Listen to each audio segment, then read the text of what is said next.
Hello, this is Dr. Victoria Skirbo speaking to you from the Seeds of Transformation Healing Center in Wareham, Massachusetts. And I'm going to do the chart of John Sidney McCain from an evolutionary astrology perspective. I also intend to do his numerology and Kabbalah under separate cover. So this will be the astrology portion of this evaluation. And so what I have behind me is his chart with only the houses.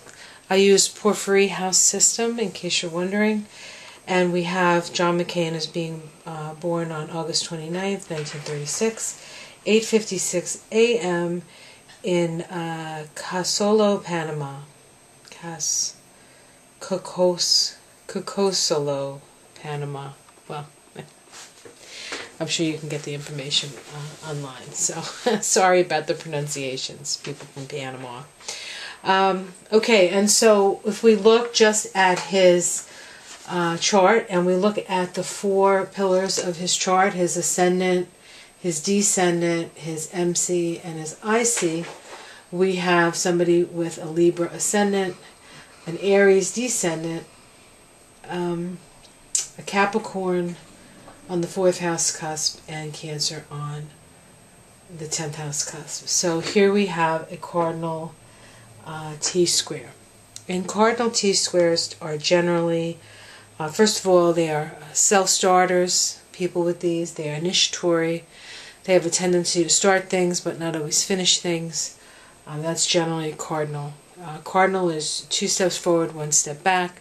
So they tend to jump ahead and into unfamiliar territory, and then generally have to step back just to get their bearings. And then, so it's 2 steps forward, 1 step back, 2 steps forward, 1 step back. And so this might be a pattern that you see in somebody's life that has this set up. Cardinal signs are also karmic in nature, and there can be physical issue with when you have a cardinal cross like this. So, all right, so he comes in with perhaps a karmic debt to repay, we could say. I don't know. Well, I mean, I might say that, I might not say that. So if we look at just his ascendant, which is his sort of the way that he interacts with the world, it's his instinctual nature. We have a Libra ascendant. So he instinctually wants to relate to somebody else. There's very much a sense of wanting to relate on a one-to-one level. Libra can be very depending on how it's expressed. It can be very much looking to find balance. It's always attempting to find balance. And then there's also the Libra that tends to go to the extremes of the situation. But ultimately, Libra is here to endeavor to find balance. And it's very difficult to find balance. Having a Libra ascendant is not an easy ascendant to have, because you're always sort of walking forward, always trying to balance things. His MC, the cusp of his 10th house, we have Cancer. And so this is somebody, so the cusp of your 10th house is sort of your public persona, right? How people see you. And in Cancer, they might see you as quite emotional. They might see you as quite traditional, quite patriotic. Cancer tends to be the sign associated with patriotism. Family, country, I don't know, apple pie, God, somewhere, like something like that, traditional. All right, and it's interesting because your ascendant is sort of your instinctual nature. Your descendant, which is the cusp of your 7th house, is your projected self. And so oftentimes we see ourselves as if we're seeing ourselves through the lens of the 7th house and not the 1st house. And with the 7th house being in Aries, he would see himself as a maverick, right? Okay. And then his IC, the cusp of his 4th house, is in Capricorn, making him come from a very sort of traditional family. Okay, so let's do this through the lens of evolutionary astrology. And of course, we always look to see where Pluto falls in the chart. And for John McCain, we have Pluto up here in the 10th house. And it's in the 10th house, and it's at 28 degrees of Cancer. 28 degrees of Cancer, period. All right. So somebody with Pluto in Capricorn, somebody with Pluto in Capricorn's house and Pluto in Cancer is somebody who wants to be in charge. There is a sense of wanting to control something. Cancer is very, very interested in security. Pluto is also very interested in security. Now you have Pluto in the house of the Capricorn house in the sign of Cancer. So whenever you see Pluto in the 10th house, Pluto in the 4th house, the north node, the south node in either of those houses, the north node or south node in Cancer or Capricorn, or Pluto in Cancer or Capricorn, we know we are dealing with issues of authority, becoming an authority in your own life, becoming an authority in the outer world. You're also dealing with your parental influences. So your parents become very important into how you experience the world and the issues that you have within it. So we have Pluto in that 10th house in Cancer. This is somebody who in the past, because Pluto is where the soul has come up to this point, right, where we have somebody who was in charge. And certainly he has been in charge his whole life, in charge of something, right? And we also know that the 10th house is often the house of the father, or the house of the authoritarian, more authoritarian parent. And we have Pluto, which is about power, in the sign of Cancer, which is a water sign. And we know that both his father and his grandfather were admirals in the Navy. And so we can see that in his chart right up there at the top. But in order for him to evolve as a soul, his soul is requiring him to move toward the polarity point of Pluto. And we look at the polarity point of Pluto by going 180 degrees from where Pluto is in the chart, and I'll put PPP, and we have it at 28 degrees of Capricorn in the 4th house.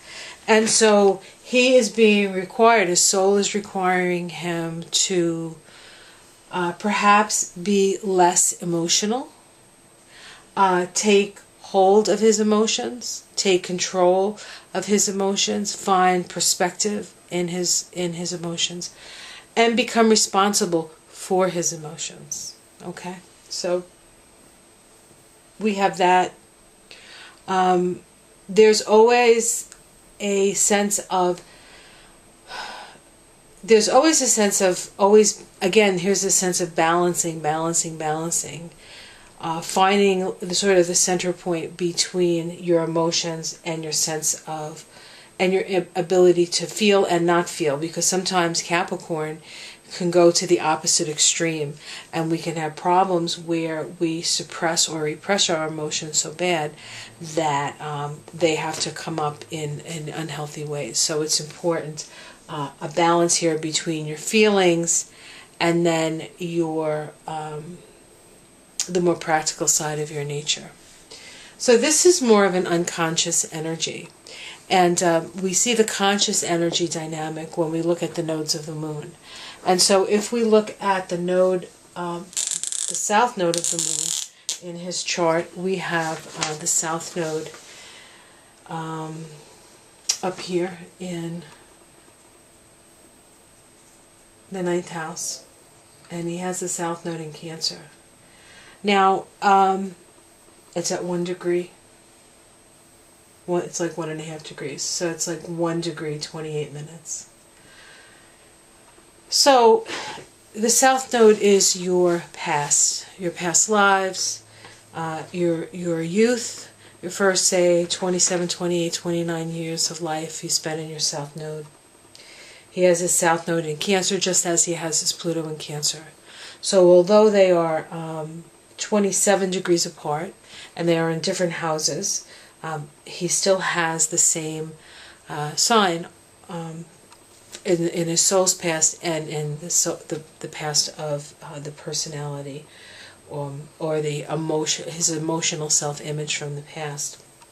And so that means that the rulers of the sign are going to be the same. So the ruler of Cancer is the moon, and he has the moon down here at exactly 27 degrees of Capricorn. And so he has actually, in past lives, brought his moon forward into his South Node. Now, having the moon in Capricorn, in that fourth house, the moon is often seen as the mother, and Capricorn is the sign of old age. And so at his funeral, his mother was there, and she's 106. So, and she was certainly a authority figure in his life. I think maybe perhaps with her, he had an example of how you could be both sensitive and be an authority figure. Okay, because his father was probably off in the military, and so oftentimes when you see a Capricorn moon in somebody's chart, their mother had to be mother and father, right? That they had to do it all, so to speak. So we can oftentimes see that with that. Not always true, but often enough times true to mention it. The ruler of his polarity point of Pluto by sign, and his north node by sign, is Saturn. And he happens to have Saturn in Pisces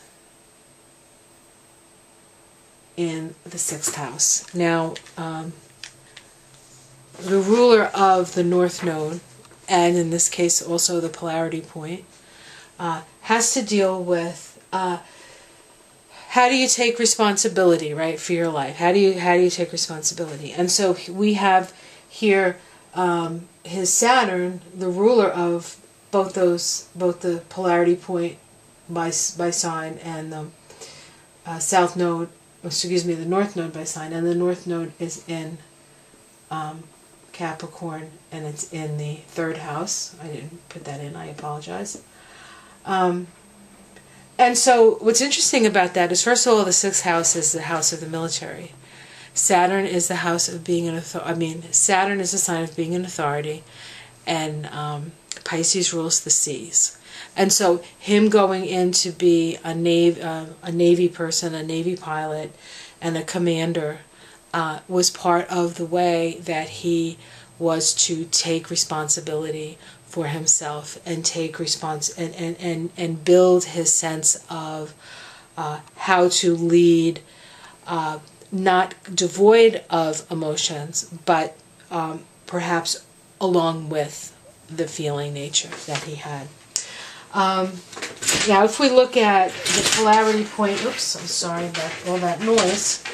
I just scared my dog. I scared myself and scared my dog. Come here, Boo. His name is Boo, of course. He gets scared easy, right? And he can be a scary guy sometimes. Anyway, we have to look to when you're evaluating Pluto, when you're evaluating the south and the north node, we look to the rulers by sign and also by house. And so we need to look at the rulers of his 9th house, which the ruler of the 9th house in a natural chart is Jupiter, so we need to see where his Jupiter is. And then the ruler of his north node by house is Mercury. So we need to look at Mercury and Jupiter. And Mercury and Jupiter are an interesting planetary combination, because Mercury deals with the logical mind, and Jupiter deals with the intuitive mind. And the relationship between Jupiter and Mercury will show us how best to utilize our minds. Like, some people are better with logical progression, and other people are better with intuitive guidance. And it's usually a combination of both, but one will oftentimes be more reliable than another. So let's first look at the South Node ruler. And we have Jupiter in the second house in Sagittarius. Now, just having Jupiter in Sagittarius, just having Jupiter in the second house can mean that there are resources within the family. Jupiter is what you believe to be true, and in Sagittarius, which is the sign ruled by Jupiter, we definitely see somebody we could say cocksure of what's important to them. So this person knows exactly what's important to them. Now that's true of the past, okay? Because of it being the ruler of the South Node. So there can be a tendency to be opinionated about things, okay? Now if we look at Mercury, we have Mercury here in the 12th house, and he has his Mercury in Libra, and it's 2 degrees of Libra, 16 minutes. Now Mercury in the 12th house can be challenging because Mercury likes definition, and the 12th house is anything but definition. And so when you have Mercury in the 12th house, very often you're quite psychic. You have connection to the other side. You can have mediumistic tendencies. It can be a spiritual place. It can be a confusing place. Okay. So in order for him to evolve as a personality through the North Node, we see that he's being required to sort of work his Mercury through the sign of Libra. And so he has to communicate Mercury and think Mercury in a balanced way, taking into consideration compassion. That's the Pisces part, the 12th house. What's especially interesting about his Mercury is that his Mercury is actually square his nose, and it's a pretty tight square. When you have Mercury square your nodes, or you have any planet square your nodes, you tend to flip-flop back and forth from one node to the other. So he can flip-flop back and forth from that very traditional, security-driven place of, in my opinion, is the opinion of the 9th house, and then also flip back to that 3rd house where he's able to discuss like a grown-up with other people, different ideas, and be open to it. And we saw that in his political career. There were times when he was very much a traditional, and there was other times when he was able to cross the aisle and manifest a different way of being. Now, when you have a planet square the nodes, that flip-flopping back and forth can create problems in your life because you never fully release the past and you never fully experience the future. And so you need to find the resolution of that. And the easiest way to find the revolution node, I like that better actually, the resolution node is to pretend that you're standing on the planet and look into the center of the chart, and then you look to your left. And in his case, if he looks to his left, the south node of the moon up there in the 9th house is the resolution. And so in order for him to resolve his tendency to flip-flop back and forth and never fully develop either node, he needs to go back to his past and look to see how his feelings and his emotions have created many of the problems that he finds himself having. Once he can do that and resolve that, then he can move into his North Node. Now, a couple of other things in his chart. I did say that the relationship between Jupiter and Venus is going to be important. And he actually has his Jupiter and Venus in a sextile to one another. And it is a 300-degree sextile. Jupiter being the stationary point, and wherever you put Mercury around the circle of phases and aspects, you're going to see it as a sextile, and you're also, actually it's not a sextile, is it? It's almost a sextile. Not quite a sextile. But it is in what we call the last quarter phase. And the last quarter phase is a phase where we have a crisis in thought, where we become individuated, and where we become the captain of our own ship, or in the case of him, I guess it would be the captain of his own ship, or the captain of his own plane, or the captain of his own destiny, where you have to sort of question the traditional, the tried and true, and move sort of in your own direction. And he certainly has done that in his life as well, although he does tend to fall back into the more traditional sense. If we're looking at this from an evolutionary standpoint, I would probably guess that his evolutionary level is first stage individuated. And so he's sort of gone to the mountain and seen the other side of things. But when push comes to shove, he goes back into that third stage consensus, and that's where he can find his power and his security. But he does go over the fence, and he has seen what's beyond the fence, and part of that is probably due to his experience in the war, because that gives you a whole new perspective on life, doesn't it? Okay, and he has his Venus. He has Venus here in the 12th house in Virgo. That's a love of service. It's opposite Saturn. So this is somebody who is willing to make sacrifices, and he certainly did that in his career as a Navy pilot. He has Neptune in Virgo up here in that 11th house. The 11th house is actually the house of the Senate. I think the house, it's the house of the House and the Senate, right? Congress and the Senate. He has his sun up there at 6 degrees of Virgo. And sun in Virgo is always somebody who wants to serve. So this is somebody who feels a deep need to serve, and but also a deep need to do things differently, to be different. He has his Mars up here in the 10th house in Leo. Mars in Leo is no wallflower. They're ready to fight the good fight. Okay? And he's seen, the 10th house is how you're seen. Mars in Leo is a warrior. He's seen as a warrior. He has Uranus in the 11th house. And so his the way he relates can be unusual. All right. It's a little out of the box. And he has, as an aspect, he has Uranus square his Mars. There's a first quarter crisis in action square. This is somebody who takes action, but because we're dealing with Uranus, it can seem like you never really know what he's going to do, right? You're never quite sure. He is what we call a wild card in the biz.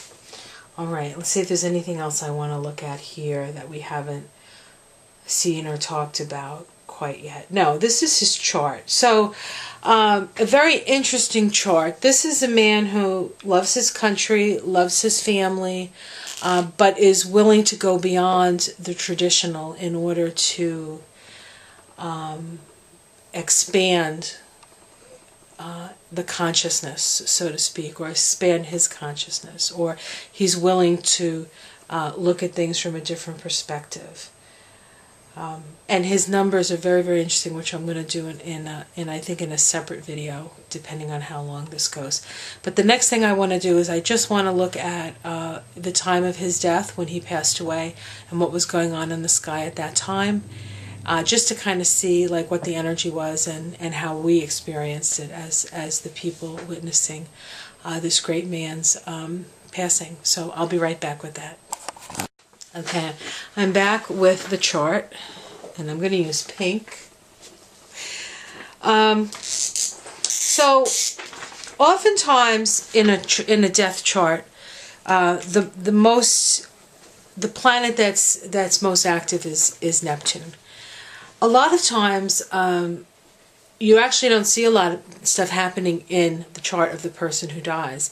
you actually see more happening in the charts of the people who are left behind, which kind of makes sense because for the person, they're free now, right? It's the people left behind that have to deal with life on Earth, which is what astrology helps us sort of navigate.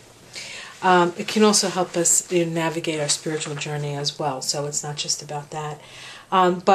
So what happened was at the time that he passed away, he had Venus. Venus was right here on his ascendant, and Venus was at 18 degrees and 19 minutes, and his ascendant is 16 degrees 56 minutes, so it's right on his ascendant. Venus is love and appreciation, and it was in Libra, the sign of his ascendant, right? And so there was a lot of love and appreciation coming toward this man, coming towards the person that he was. The first house is the I am, right? So he has Venus in that house. So here's somebody who's well loved, and we certainly got to see just how well loved he was by family, friends, and foes alike. Jupiter, at the time of his passing, was just about ready to move into that second house. The second house is the house of Taurus in a natural chart, and it is the house of survival. And so Jupiter moving into that house, okay, can sort of be symbolic of losing, I wouldn't call it the battle necessarily, but losing the things that tether you to the earth, okay? Saturn, the planet of karma, the planet of responsibility, the planet of a job well done, was actually at 2.5 degrees. Is it a half? 2 degrees 39 minutes of Capricorn on his north node. So he had done his duty and done it well. Let's see. Mars, the planet of the warrior, at the time of his passing was at 28 degrees of Capricorn, 38 minutes. It was retrograde. Remember, Mars was retrograde until the 27th of August. And it was conjunct his moon and his polarity point of Pluto, and it was opposite his Pluto. So this is another significant. Oppositions are points where we sort of reach a balance point to get awareness. And I think we were aware, and maybe for some of us for the first time, the significance of the soul, the significance of this person, and the soul that expressed through this person. And it's very significant that Mars was retrograde, because Mars is the energy of the soldier, and retrograde requires us to be considered. It's about considered action. So the god of war was sort of saluting the soul that he was. All right, so these are pretty interesting things going on here. Neptune was just about ready to move into his 6th house of health. Of course, Neptune dissolves things away, so he was ready to go. He timed it well. I think it was conscious timing on his part. And the other thing that's often seen is we know that the nodes of the person can be activated by significant things, significant moments in the life, but the transiting nodes can also activate. And so we had the transiting north node at 5 degrees of Aquarius, and it is conjunct his Pluto. It's about 7 degrees away, but it's still conjunct his Pluto. So it's as if the door opened and his soul got to move on. It'll be interesting to see when the North Node moves into Cancer and then goes to that degree of Pluto. I don't know the date on that, and I apologize for that, but it would be interesting to see what comes up or comes out or something. He will come up again. He will come up again, and his presence will be felt and his soul will be felt. So that's where I think that's all I want to say. about that. But this definitely was a person who lived his chart, fully embraced his chart. We got to see the workings of somebody who was striving to be a better person, who would succeed sometimes and not succeed other times, but isn't that really what makes us all human? So, happy trails, John. You deserve a rest. I know you'll be back because you're somewhat of a workaholic. Maybe you'll come back as Megan's child. Wouldn't that be hysterical? And she'll know right away if that's you. Peace to you, John. Peace to your family. And we're better for having had you on the planet.